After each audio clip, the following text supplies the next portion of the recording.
এটা কি বলেন তো আমাদের চায়ের আড্ডায় আমি এই চাটা খাইয়া এত প্রেমে পড়ছিলাম তো আমি বাসায় বানাই ফেলাইছি হোমমেড তেঁতুল চা আর লগে বানাইছি শীতের গরম গরম ফ্রেঞ্চ ফ্রাই। এটা বাচ্চাদের জন্য ছিল। লন ভিডিওটা শুরু করি। হ্যালো গাইজ, আসসালামু আলাইকুম। কি অবস্থা সবার? আমি তো অসুস্থ ছিলাম, সকালকে ভিডিও দিতে পারি নাই, কিন্তু কেউ খোঁজ খবরও নেন নাই, ঠিক আছে।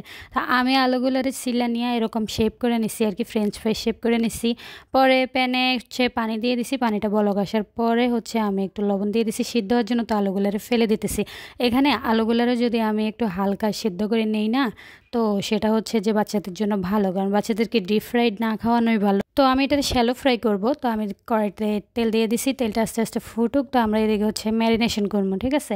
এটার গায়ে হচ্ছে মশলা মাখা মতো আমি লবণ দিচ্ছি, তারপরে একটু স্পাইস করার জন্য হালকা মরিচ দিচ্ছি, হলুদ দিচ্ছি আর একটু জিরে গুঁড়ো দিচ্ছি। হ্যাঁ, আর এটা হচ্ছে চাউলের গুঁড়ি, একটু চাউলের গুঁড়ি দিলে জিনিসটা ক্রিস্পি হবে। তো এত সুন্দর পারফেক্ট টেস্ট হয়েছে আমার এই ফ্রেঞ্চ ফ্রাইয়ের। বাচ্চারা খায়ে মানে সবই খেয়ে ফেলছে ওরা, আমার জন্য এক পিসও রাখে না, আমি নিজে খাইতেই পারি নাই।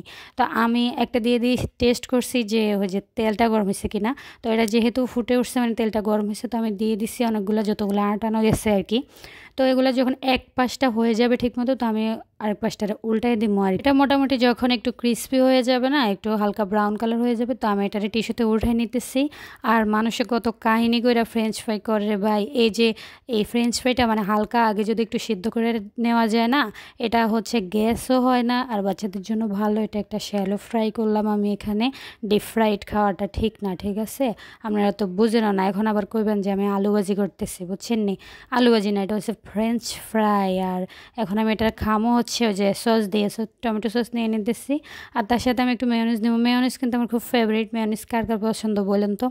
তো মেয়োনিজ বাসায় বানানো যায়, কিন্তু আমার এটা হচ্ছে বাইরের ছিল। তো এই আর কি আমার ফ্রেঞ্চ ফ্রাইটা রেডি। এটা বাচ্চাদেরকে পাঠিয়ে দিচ্ছি গো ব্যাগ। তো আমি ওই পাশে আরও বসিয়ে দিচ্ছি, ওখানে হচ্ছে যে ফুটতেছে। তো এদিকে আমি হচ্ছে তেঁতুল চা করবো আর কি। তো আমি একটু পানি বসিয়ে দিচ্ছি। আর এখানে একটু তেঁতুলরে আমি হচ্ছে চটকাইয়া ভিজাইয়া রাখছি নরম করে। আর এখানে একটু কাঁচামরিচ কেটে নিচ্ছি। তো তেঁতুলটারে আমি দুই ভাগে হচ্ছে 2 গ্লাস নিয়ে নিচ্ছি, আপাতত 2 গ্লাস করব। তো বাসায় হচ্ছে তেঁতুল চা খাওয়ার মতো ওরকম বেশি মানুষ কেউ নাই। হ্যাঁ, তো আমি একটু কাঁচামরিচ তো কাইটা নিছি, ওটারে আমি পরে অ্যাড করব। আগে আমি বিট লবণ দিয়ে দিচ্ছি। তারপরে এটার মধ্যে হচ্ছে যে যেহেতু তেঁতুল চা না, তো এটা তো টক হবে, এটাতে একটু চিনি অ্যাড করবো। আমি ভুলে গেছিলাম। হ্যাঁ, আর আমি এটা গুড় দিয়ে করতাম, গুড় দিয়ে করলে কিন্তু কালারটা অনেক সুন্দর আসে। তো আমি গুড়টা গলাইতে ভুলে গেছিলাম, আজকে আমি সবই ভুলে যাইতাছি।